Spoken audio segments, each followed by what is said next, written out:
আসসালামু আলাইকুম, স্বাগতম জানাচ্ছি বিবিসি নিউজ আন্তর্জাতিক সংবাদে। শুরুতেই সংবাদ শিরোনাম, এরপর বিস্তারিত। এপস্টেইনের সঙ্গে কাটানো প্রতিটি মিনিটের জন্য ক্ষমা চাইলেন বিল গেটস। ওয়াশিংটন পোস্টে ব্যাপক ছাঁটাই, চাকরি হারিয়েছেন ৩০০ সাংবাদিক। যুদ্ধক্ষেত্রে নিহত ৫৫,০০০ ইউক্রেনীয় সেনা। যুক্তরাষ্ট্রে প্রভাব হারাচ্ছে ইসরায়েল। দর্শক, এতক্ষণ শুনছিলেন সংবাদ শিরোনাম। এখন বিস্তারিত। আপনি যদি ইসরায়েলের ধ্বংস চান এবং মুসলিমদের পাশে থাকেন, তাহলে ভিডিওতে লাইক করে চ্যানেলটি অবশ্যই সাবস্ক্রাইব করে দিবেন এবং আপনার মূল্যবান মতামত অবশ্যই কমেন্টে লিখে জানিয়ে দিবেন। এখন বিস্তারিত। এপস্টেইনের সঙ্গে কাটানো প্রতিটি মিনিটের জন্য ক্ষমা চাইলেন বিল গেটস।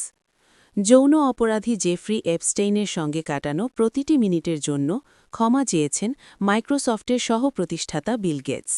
সম্প্রতি যুক্তরাষ্ট্রের বিচার বিভাগ এপস্টেইনের কয়েক লাখ নথি প্রকাশ করেছে। ওইসব নথির মধ্যে রয়েছে একটি ড্রাফট ইমেইল। এতে এপস্টেইন লিখেছেন বিল গেটস বিবাহ বহির্ভূত সম্পর্কে জড়িয়েছেন। তিনি বলেছেন বিল গেটস এক রুশ নারীর সঙ্গে শারীরিক সম্পর্ক করেছেন, যার প্রভাবে তিনি অসুস্থ হয়ে পড়েন। সুস্থ হতে বিল গেটসকে ওষুধও দেন বলে দাবি করেন তিনি, যেন তিনি অন্য বিবাহিত নারীদের সঙ্গে সম্পর্ক করতে পারেন। তবে এই ইমেলের তথ্য অসত্য বলে দাবি করেছেন বিল গেটস। তিনি সংবাদ মাধ্যম 9 নিউজ অস্ট্রেলিয়াকে বলেছেন, আমি তার সঙ্গে কাটানো প্রতিটি মিনিটের জন্য আমি দুঃখিত, ক্ষমা চাই। ওই ইমেল কখনো কোথাও পাঠানো হয়নি। ইমেলটি মিথ্যা। আমি জানি না এ ব্যাপারে তার কি মতলব ছিল। এপস্টেইন কি কোনোভাবে আমাকে আক্রমণ করতে চেয়েছিলেন? আমাজনের প্রতিষ্ঠাতা জেফ বেজোস। স্থানীয় সময় বুধবার অনেক কর্মীকে বাড়িতে থাকার নোটিশ পাঠানো হয়েছে। 2 জন অভ্যন্তরীণ সূত্রের বরাতে নিউ ইয়র্ক টাইমস জানিয়েছে, কোম্পানি প্রায় 30% কর্মী ছাঁটাই করেছে। এতে ব্যবসায়িক বিভাগ এবং প্রায় 800 জন সাংবাদিকের মধ্যে 300 জনেরও বেশি বাদ পড়েছে। অনলাইনে একটি লাভজনক সংবাদপত্র গড়ে তোলার এবং চালানোর পথ খুঁজে পাননি বলেই এই ছাঁটাই করেছেন বেজোস। তার মালিকানার প্রথম 8 বছরে পত্রিকাটি সম্প্রসারিত হয়েছিল, কিন্তু সম্প্রতি সংস্থা বেশ হোঁচট খেয়েছে। নতুন এই ছাঁটাইয়ের কারণে বন্ধ হয়ে যেতে পারে গণমাধ্যমটির কয়েকটি বিট ও কার্যক্রম। সংকুচিত হবে বেশ কিছু সেক্টরও। দ্য পোস্টের নির্বাহী সম্পাদক ম্যাট মারেরি জানান, বুধবার সংবাদকর্মীদের সঙ্গে ফোন কলে তিনি জানিয়ে দেন, সংস্থা দীর্ঘ সময় ধরে অনেক অর্থ হারাচ্ছে এবং পাঠকদের চাহিদা মেটাতে পারছে না। তিনি বলেন, সব বিভাগই কোনো না কোনোভাবে প্রভাবিত হবে এবং ফলস্বরূপ পত্রিকাটি জাতীয় সংবাদ, রাজনীতি, ব্যবসা ও স্বাস্থ্য বিষয়ক আরও বেশি মনোযোগ দেবে, আর অন্যান্য ক্ষেত্রের উপর কম দৃষ্টি নিবদ্ধ হবে। যুদ্ধক্ষেত্রে নিহত ৫৫,০০০ ইউক্রেনীয় সেনা। যুদ্ধক্ষেত্রে এখন পর্যন্ত প্রায় ৫৫,০০০ ইউক্রেনীয় সেনা নিহত হয়েছেন বলে জানিয়েছেন ইউক্রেনের প্রেসিডেন্ট ভলোদিমির জেলেনস্কি।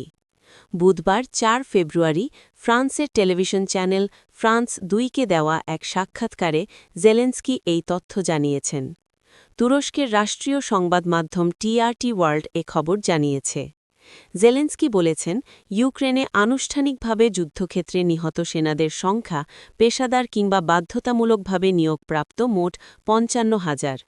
তিনি আরও বলেছেন, এখনও বিপুল সংখ্যক মানুষকে আনুষ্ঠানিকভাবে নিখোঁজ হিসেবে তালিকাভুক্ত রাখা হয়েছে। অন্যদিকে যুক্তরাষ্ট্রভিত্তিক think tank Center for Strategic and International Studies CSIS-এর এক প্রতিবেদনে বলা হয়েছে, যুদ্ধের শুরু থেকে 2026 সালের বসন্তের মধ্যে উভয় পক্ষ মিলিয়ে মোট সামরিক হতাহত, আহত ও নিখোঁজের সংখ্যা প্রায় 20 লাখে পৌঁছতে পারে। CSIS-এর হিসেবে এই যুদ্ধে রাশিয়ার প্রায় 12 লাখ সেনা হতাহত হয়েছে এবং ইউক্রেনের ক্ষেত্রে এই সংখ্যা 5 থেকে 6 লাখের মধ্যে। প্রতিবেদনে আরও বলা হয়, যুদ্ধ শুরুর প্রায় 4 বছরে রাশিয়ার প্রায় 3,25,000 সেনা নিহত হয়েছে বলে ধারণা করা হচ্ছে। যুক্তরাষ্ট্রে প্রভাব হারাচ্ছে ইসরায়েল। ইরান ও যুক্তরাষ্ট্র আগামী শুক্রবার 6 ফেব্রুয়ারি ওমানে বৈঠকে বসতে যাচ্ছে। এই বৈঠকে ওয়াশিংটনের সিদ্ধান্তে আদৌ কতটা প্রভাব ফেলতে পারবে তেল আবিব, তা নিয়ে সন্দিহান ইসরায়েল।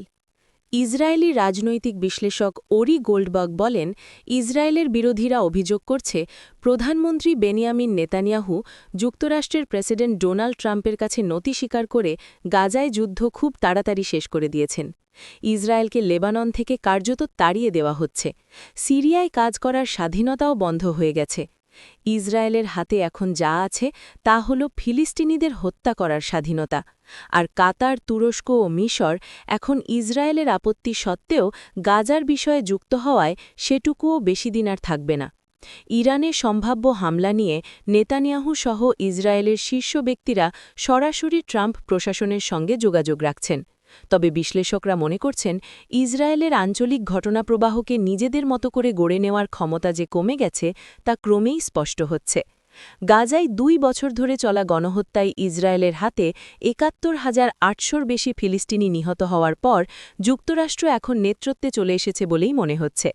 গাজার প্রশাসন তদারকির বোর্ডে তুরস্ক ও কাতারকে অন্তর্ভুক্ত করার বিষয়ে ইসরায়েলের আপত্তিও অগ্রাহ্য করেছে ওয়াশিংটন।